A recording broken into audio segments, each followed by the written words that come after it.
बिस्मिल्लाहिर्रहमानिर्रहीम, अस्सलाम वालेकुम। उम्मीद है कि आप सब खैरियत से होंगे। My name is Adeel Mehboob, I am lecturer of computer science.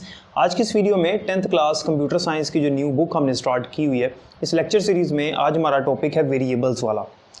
Variable वाला टॉपिक आज हम स्टार्ट करने वाले हैं। पिछले लेक्चर में हमने कॉन्स्टेंट्स के वाले डिस्कशन की थी। ये आर्टिकल नंबर 1.3 चल रहा है। अगर आपने पिछला लेक्चर नहीं देखा तो आपको इस चैनल पे प्लेलिस्ट मिल जाएगी, जिसमें सारे लेक्चर एक तरतीब में, एक ऑर्डर में आपको मिलेंगे। तो तरतीबवार आप उन लेक्चर्स को देख सकते हो। उस प्लेलिस्ट का लिंक मैंने डिस्क्रिप्शन में भी ऐड कर दिया, आप उसको वहाँ से भी चेक कर सकते हैं। ठीक है जी। वेरिएबल्स क्या होते हैं? वेरिएबल की दो डेफिनेशन होती हैं। दोनों डेफिनेशंस की समझ आ गई तो वेरिएबल का कॉन्सेप्ट 100% क्लियर हो जाएगा इंशाल्लाह। अब इसको आपने समझना है। पहली डेफिनेशन जो है वेरिएबल की वो ये है कि वेरिएबल ऐसी क्वांटिटी है जिसकी वैल्यू प्रोग्राम के एग्जीक्यूशन के दौरान चेंज हो सकती है। कांस्टेंट की डेफिनेशन याद है आपको? मैंने आपको बताया था कि कांस्टेंट वो क्वांटिटी जिसकी वैल्यू चेंज नहीं होती, लेकिन वेरिएबल वो क्वांटिटी जिसकी वैल्यू चेंज हो सकती है। The quantity whose value may change during the execution of the program is called variable. तो ये वेरिएबल की डेफिनेशन है।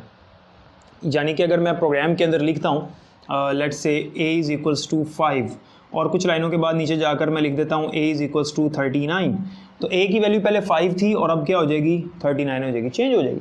लेकिन अगर मैंने इसको कांस्टेंट बनाया होता, a को कांस्टेंट बनाया होता, फिर ये चेंज नहीं होनी थी। तो कांस्टेंट का कॉन्सेप्ट हमने लास्ट लेक्चर में पढ़ लिया था। तो एक तो ये इसकी डेफिनेशन है और ये सादा सी डेफिनेशन है। अब इसकी डेफिनेशन पढ़ते हैं। जो फॉर्मल डेफिनेशन है इसकी वो ये है कि variable is a name of memory location.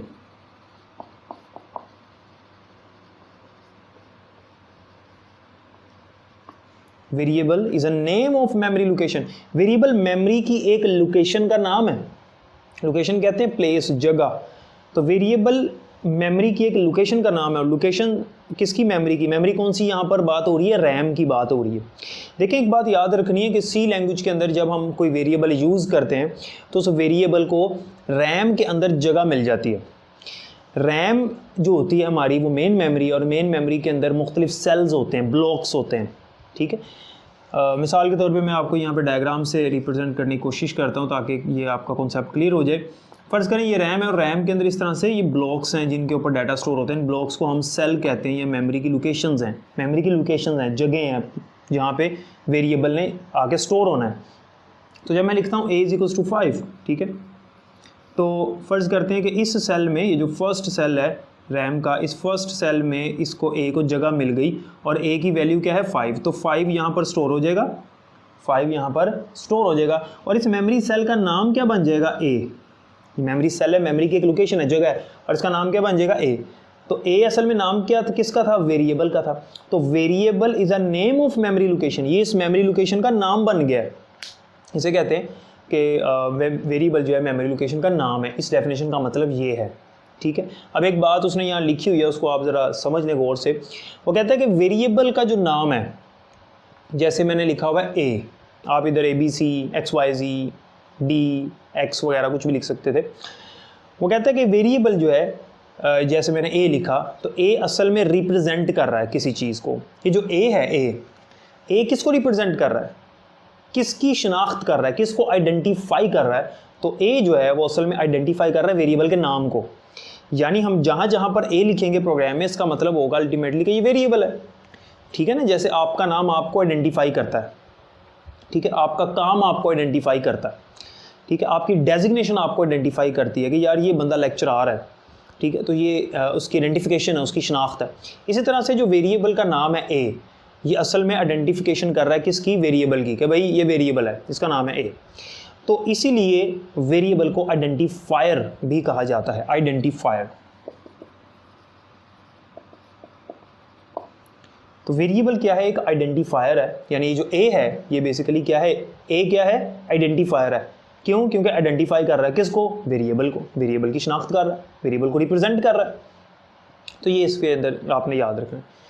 C language के अंदर ये रूल है कि हमने जब भी वेरिएबल को यूज़ करना है तो उसकी डाटा टाइप बताना ज़रूरी है। उसकी डाटा टाइप बताना ज़रूरी है। डाटा टाइप से क्या मुराद है? यानी बताना ज़रूरी है कि इस वेरिएबल में किस टाइप का डाटा हमने स्टोर करना है, इस वेरिएबल में किस टाइप का डाटा हमने सेव करना है। ठीक है। तो नॉर्मली सी लैंग्वेज में 3 तरह की डाटा टाइप्स होती हैं हमारे पास। एक होती है हमारे पास इंटीजर, दूसरी होती है फ्लोट और तीसरी होती है करैक्टर। फ्लोट असल में रियल है, जो भी मैंने पीछे आपको कॉन्स्टेंट्स में पढ़ाया था, रियल यानी इंटीजर जो है ये पॉइंट के बगैर वाला नंबर अगर हमने स्टोर करना है वेरिएबल में तो उसका मतलब है इंटीजर। प्लस वाला भी आ सकता है, माइनस वाला भी आ सकता है, लेकिन पॉइंट के बगैर। फ्लोट यूज़ होता है रियल के लिए, तो रियल से मुराद है पॉइंट वाले नंबर्स। एक ये डाटा टाइप है और तीसरी डाटा टाइप है करैक्टर। ये जिस तरह से मैंने कॉन्स्टेंट्स में बताया था कि एक सिंगल करैक्टर होता है जिसको हम सिंगल कोटेशन मार्क के अंदर लिखते हैं।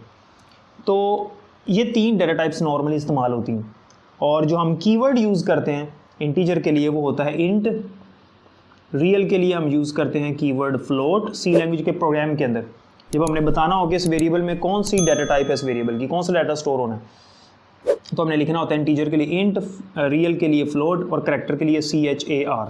बुक में टेबल बना हुआ है, वो आप देख लें, वैसे मैंने समझा दिया। तो उम्मीद है कि वेरिएबल का कॉन्सेप्ट क्लियर हो गया होगा। आर्टिकल नंबर 1.3 हमारा यहाँ पर कंप्लीट होता है। कोई सवाल है तो कमेंट सेक्शन में कर लीजिएगा और अपना बहुत ख्याल रखिएगा। अल्लाह हाफिज़।